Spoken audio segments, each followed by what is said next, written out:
What's going on, everybody? Welcome to week 3 awards, winners, losers, and more. This is something I started up last week, and like I said, this is a weekly thing. After the games, we're going to pick our weekly awards. We're going to check in on the yearly awards where we would, say who's the MVP if the season ended today, stuff like that. We'll talk about 5 winners, 5 losers, and then we'll do an overarching storyline of the week. So let's get right into it. Like I said in the last video, I don't want to make this super long. I want it to be a quick little recap, just touch on stuff, check in every week, and then boom, move on with our days. So we'll start with the awards for the week. Offensive Player of the Week, it has to be a Dolphin, for sure. But it's going to be there's going to be co-winners on this award this week. It has to be Devon Achane, and Raheem Mostert. Those are my Offensive Players of the Week. I mean, do I have to say much more? The Dolphins scored 70 points. I think Mostert had 4 touchdowns. Achane had over 200 rushing yards and multiple touchdowns. These guys went off. The run game for the Dolphins has been super impressive. Last week against the Patriots, or I guess 2 weeks ago against the Patriots, and last week against the Broncos.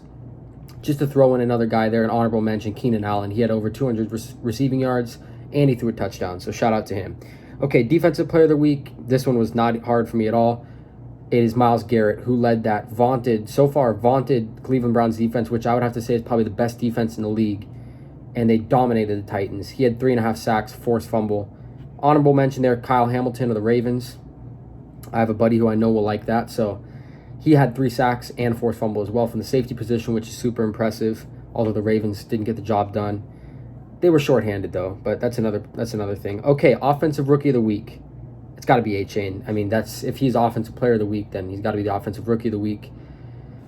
That being said, I think it's important I add Stroud as an honorable mention, and I didn't even talk about Stroud last week because I had Puka and Bijan, who both had huge weeks. Stroud also had a huge week last week, and he didn't have as big of a week this time, but he had multiple touchdowns, no interceptions, and they got a big win against the Jaguars. So Stroud, shout out to him. But Achane is Offensive Rookie of the Week. And then Defensive Rookie of the Week, I have Terrell Bernard, a linebacker for the Bills. He's an undersized linebacker, almost looks like a safety playing linebacker. This guy had a great week. I think he had an interception, 2 sacks, and like 7 tackles or something. From the condensed game that I watched, obviously they lit up the Commanders. I think they had 4 interceptions from Howell, just destroyed them on Sunday. He was playing really well, and the commentators were talking about it. So I'm going to give him Offensive Rookie of the Week, but you have to give a honorable mention to Jalen Carter, who could have arguably won it this week. He had 2 forced fumbles. This guy just looks like a menace on the offensive line. Okay, so those are my awards. I'll run through them really quickly. Offensive Player of the Week, we have a co-winners this week, Achane and Mostert. Defense Player of the Week, we got Myles Garrett. Offensive Rookie of the Week, Achane, clearly. And then Defensive Rookie of the Week, Terrell Bernard from the Buffalo Bills. Okay, let's now do a check-in on the awards. And like I explained before, and I explained in the other video, but if you don't get it already, this is kind of saying, okay, the NFL season just ended now after week 3. Who are your award winners? So we'll start with MVP, and it's Tua Tagovailoa. I had him as the MVP last week, and I had Kirk Cousins as an honorable mention. But Tua, there's no honorable mention. This guy would be the MVP if the season ended today. Offensive Player of the Year. This one's a tough one because I kind of think it's a four-man race. I'm going to stick with Tyreek on this one. I have the other guys that I had in consideration were CMC, who's clearly been the best running back this season. Justin Jefferson, who leads the league in receiving yards but doesn't have any touchdowns.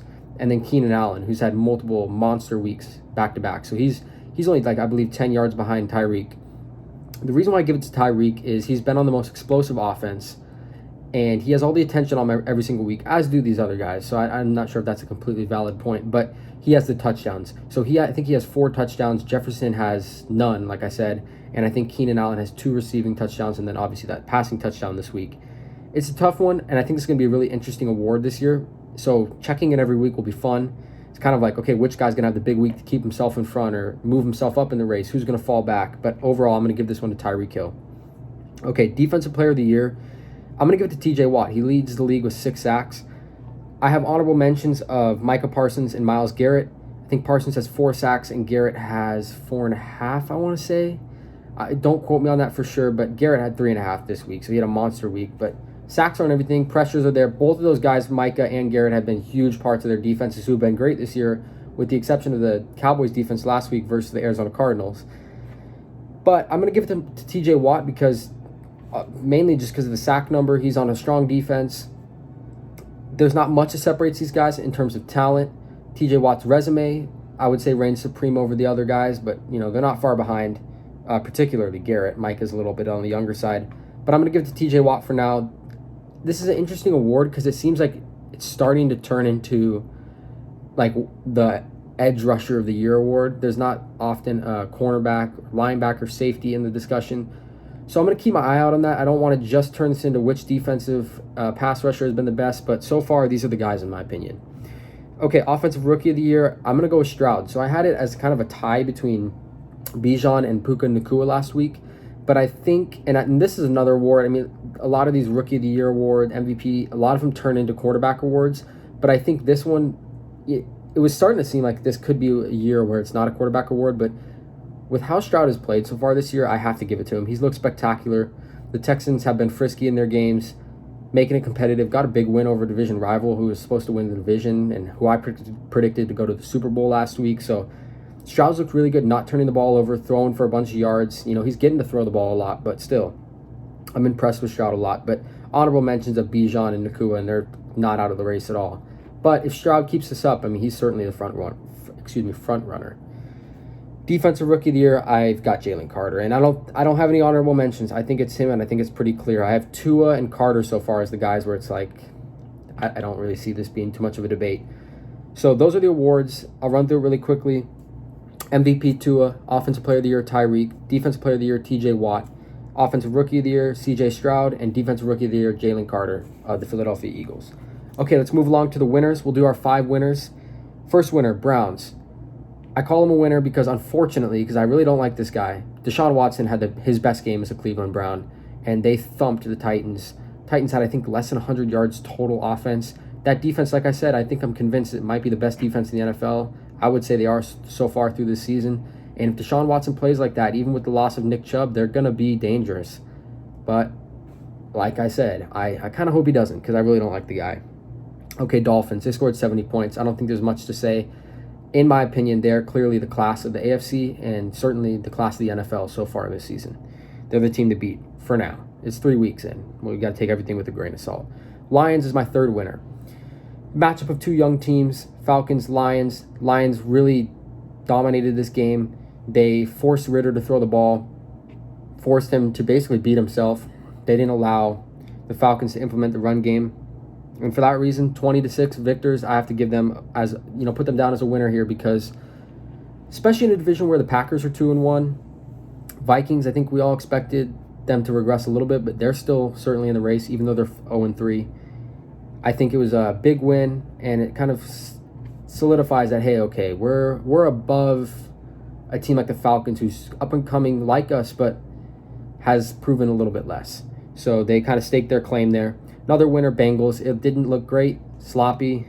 Burrow still looks banged up and, a shell of himself, really. He's about 70 or 80%, but getting the win was important, especially in that division. Starting 0-3 would really be detrimental to this team. And I know they started 4-4 and they went on a huge run last year, but with how stacked this division is and the AFC in general this year, I think it would have been teetering on dangerous if they didn't get the win last night. So winning is the most important thing in the NFL, and they did that. Now it's about just getting Burrow back to full speed, getting that offense humming, and boom, they should be off to the races. Final winner, Chiefs.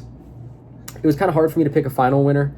I ended up going with the Chiefs because there's been some talk about the offense, and I've kind of bought into it a little bit. The offensive has looked a little bit worse the first 2 weeks. Now, they did have Kelsey missing week 1, but they came out, did what they were supposed to do, dominated the Chicago Bears. And, of course, they got Taylor Swift at the game. So, that may be a positive for some people or a negative for others. I think the whole Taylor Swift and Travis Kelce thing is definitely being played out quite a bit by the media, but what do you expect from the media? Okay, losers.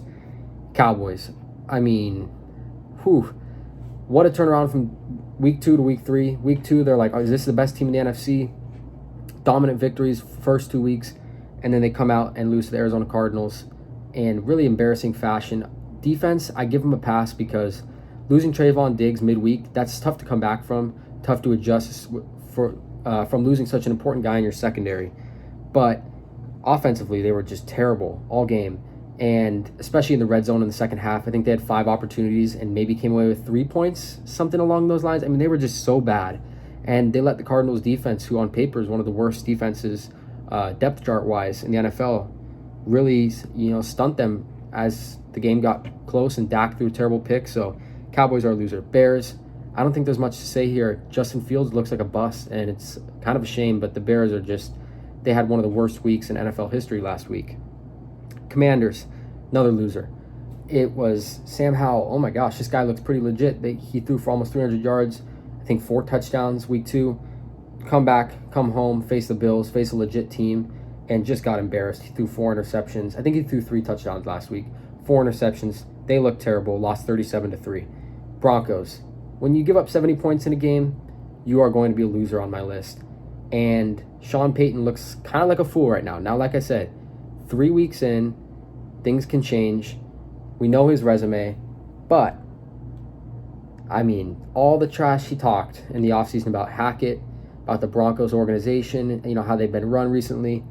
Well, I think he's got some work to do. Giving up 70 points it's going to make you kind of rethink things, rethink your position and your status. You got to humble yourself a little bit and figure out how to turn the ship around. Last loser, New Orleans Saints. They were up 17-0 in the fourth quarter, ended up losing 18-7. Not entirely their own fault for that loss because they lost their quarterback, and that's why I have them on this list as a loser. That's a pretty big loss. Derek Carr to Jameis Winston. We've seen what the Saints have been like with Winston as a starter. It seems that Carr has avoided a serious injury, but he's still going to be out a couple weeks, so this is nothing to just roll their eyes at. So I think the Saints are going to have to tread water for the next couple of weeks. Try to split the games that Carr misses, and then when he comes back, they can kind of get things going. It's unfortunate timing, though, because they were getting Kamara back. They are getting Kamara back this week, and I think he would have provided a jolt to that offense, assisted Carr, getting him used to the new system and giving him another dependable option. But ultimately, the loss of Carr makes him a loser this week. So 5 winners, I'll run through them really quickly. Browns, Dolphins, Lions, Bengals, Chiefs, and then my 5 losers are the Cowboys, Bears, Washington Commanders, Broncos, and Saints. And I'll give you an honorable mention loser, the Jaguars. I am not giving up on them, but I picked them to go to the Super Bowl. Can't be losing games to the Houston Texans at home. Last but not least, storyline. My storyline this week, my headline is upsetting the bettors. And that is because the Arizona Cardinals, like I spoke about, beat the Dallas Cowboys. Like I also just spoke about, the Houston Texans beat the Jacksonville Jaguars, and the Indianapolis Colts beat the Baltimore Ravens. I'm not a big bettor myself, but my friend and I, we made a parlay of 4 heavy favorites and said, you know what? Let's just place a safe bet and make some money. We put the Cowboys in our bet. We put the Jaguars. We put the Ravens, and we put the Chiefs. 3 out of those 4 picks that we thought were locks, we were saying there's no way that this could lose. All 4 of these teams are going to win. Well, 3 out of 4 lost, and it was pretty cool. Ultimately, I mean, being a Cardinals fan, it was awesome, but it was cool to see these teams still. The expectations are low. A couple of them, particularly the Cardinals. The Colts and the Texans have their quarterbacks. Now, the Colts didn't have Richardson this week, so they're not necessarily in a tanking situation, but the Cardinals on paper were said to be, hey, they're tanking for Caleb Williams, all this kind of stuff. But it was awesome to see these young teams play extremely hard and come out there with what they have. They don't have the best free agents. They haven't signed the best free agents or had veterans that have had a bunch of playoff experience and winning experience, but some good coaching on all these teams, and I think that's what I wanted to touch on. Gannon has surprisingly got this team ready to go. As like the most awkward coach in the NFL, has got these guys fired up to play, especially on the defensive side, every single week, and that was super fun to watch. Houston, D'Amico Ryans, I love this guy as a coach, and I think he's going to do a great job here. And then lastly, Shane Steichen in Indianapolis. I've been very impressed with what he's done so far, especially what he was doing with Richardson. He was a guy that worked with Hurts, and it seemed like he was working his magic with Richardson. Didn't have him this week. Didn't matter. They played well against the banged-up Ravens and got the win. So that's my storyline, upsetting the bettors. It was fun to see some of these young teams play hard, get some upset wins, even if it meant that my parlay lost. So that is my recap. About 15 minutes here, talking fast. Hopefully I'm not talking too fast for you guys, that I'm fumbling over my words. But I hope you guys enjoyed. Let me know what you guys thought of week 3. It was a pretty good week overall. Not the best matchups in the later games, but like I said, the Cardinals-Cowboys made it fun to watch. in the later games. We didn't have to see Taylor Swift every 10 seconds if you were watching that game instead of the Chiefs-Bears game. So that's all I got for you guys. I will do a reaction to my picks from week 2, give you guys an update of where I'm at as far as my record, and then I'll make my Thursday night pick on I'll probably make that on Thursday as a YouTube short for the Packers-Lions game, and then later in the week on Saturday, I'll try to get it out sooner instead of Sunday morning this time. I will do a picks for week 4. So like I said, hope you guys enjoyed. If you did, please make sure to like, comment, and subscribe. Other than that, I'm out. Peace.